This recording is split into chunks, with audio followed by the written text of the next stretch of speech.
It suggests itself. So writing the music has always, for me, been a very simple task once that preliminary work is out of the way. But that preliminary stuff takes about 2/3 or 3/4 of the time. So you have a piece like this that's around 25 minutes in length. Mm-hmm. How long did it take you to write this? I can't remember the exact beginning and start time, but I know my overall batting average is 1.5 minutes a week. 1.5 minutes of performing music per week. Per week, on a good week. And of course, there are weeks when that whole week is a waste, and so it doesn't count. But by and large, a work of about 35 or 40 minutes would take roughly a year. An opera, I know, and I've done 13 of them, not all of them full length, but a full-length opera, I could almost always count on being at least a 3-year undertaking. The piece also, since you haven't asked me this part, but I'll go on. Well, okay. Is essentially in the form of a suite. It's not a through single idea from beginning to end. It simply bounces off 5 or 6 different poems that have different aspects or perspectives out on the idea of war.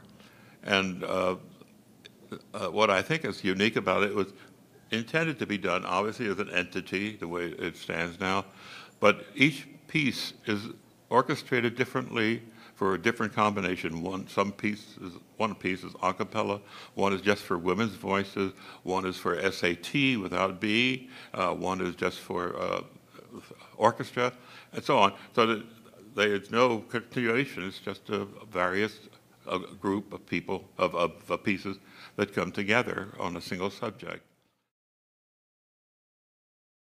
Let me just mention, one of the other things that Dominick has done in this piece is that he took not an idea, but he took a process that George Frederick Handel did, and which is a very good one, which is called, if you've got a good tune, borrow from yourself. Don't just use it once. I mean, Handel did that to great effect during his life.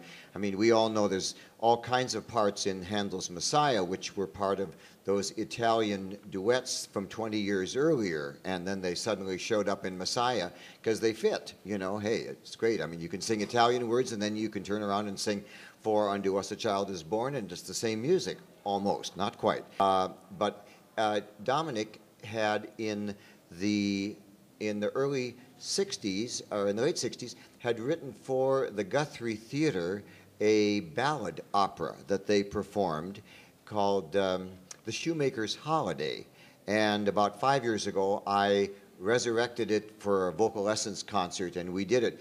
But anyway, he had this wonderful melody in there that the actors, because it was written for actors on the stage of the Guthrie, began by whistling and then eventually sang, and so from there it became.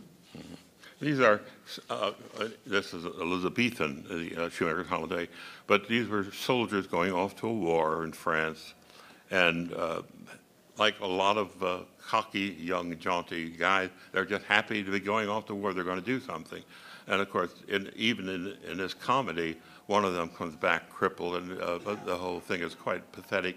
But I use the same tune. The first half-tune poem I call Parade is, again, a group of young guys who were too young to serve in World War I and missing it, regretting that they were not called to action. They couldn't have taken part in a whole fight and really been, gung-ho about it. And they talk about what a glory it would have been. And there's one old man among the group who says, it's quite different like that. As a matter of fact, he used the word, war was the thing that cleaned our clocks.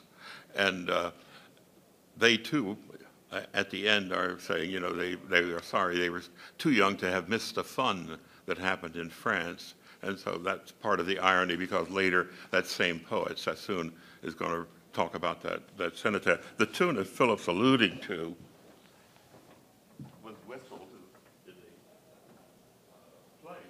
It's treated quite elaborately in the orchestra, but the tune itself is.